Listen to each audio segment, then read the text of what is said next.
اگر نماز کے دوران ہوا خارج ہو جائے یعنی ہوا نکل جائے تو کیا کرنا چاہیے؟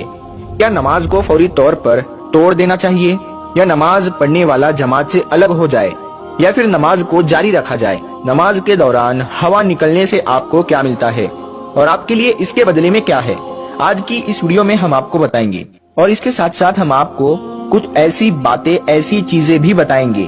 جن کے بارے میں علم والے لوگ یا آپ کے جاننے والے لوگ آپ کو آگاہ نہیں کرتے ہیں۔ آج کی یہ ویڈیو آپ کے لیے بہت ہی زیادہ خاص ہے، تو آپ اسے ضرور دیکھیں۔ دوستو، نماز دراصل انسان کی اللہ تعالیٰ سے ملاقات کا ذریعہ ہے، اس رب سے جو انسان کو پیدا کرنے والا ہے، یعنی پالنے والا ہے، بنانے والا ہے، رزق دینے والا ہے۔ نماز کا حکم اللہ تبارک و تعالیٰ نے قرآن پاک میں دیا اور کہا کہ نماز کو قائم کرو، یعنی نماز قائم کرنا اس طرح کیا جاتا ہے کہ قائم کی ہوئی چیز کبھی ختم نہیں ہوتی،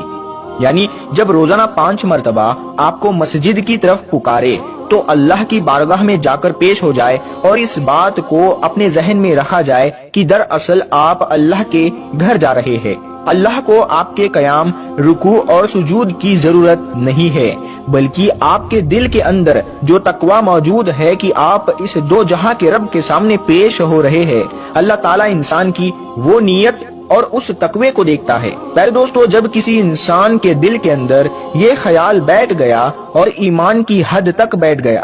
کہ وہ اللہ کی بارگاہ میں پیش ہو رہا ہے، تو اللہ کی بارگاہ میں پیش ہونے کے کچھ آداب ہے، ان کو جان لینا بہت ضروری ہے، ورنہ اسی عبادت کے لیے آپ کی پکڑ ہو سکتی ہے۔ اگر ان آداب میں کوتاہی کی جائے تو یہ معاملہ بخشش کی بجائے آپ کے لیے گناہ کا کارن بن سکتا ہے، اسی لیے ان تمام آداب کو جان لینا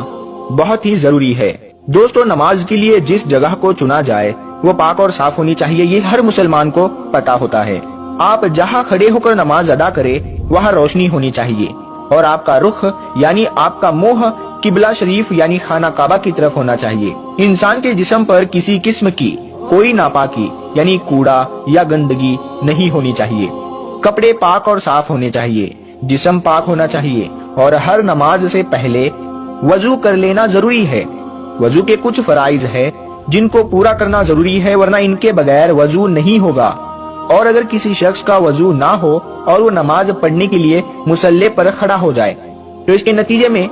ہوگا یہ کہ نماز نہیں ہوگی۔ دوستو، جب وضو کر لیا جائے اور کوئی شخص نماز ادا کرنے کے لیے مصلی پر کھڑا ہو اور نماز ادا کر رہا ہو تو اپنے اس وضو کا خیال رکھے، کیونکہ اگر وضو ٹوٹ گیا تو اس کے نتیجے میں نماز بھی ٹوٹ جائے گی۔ اور اس سلسلے میں سب سے اہم مسئلہ اور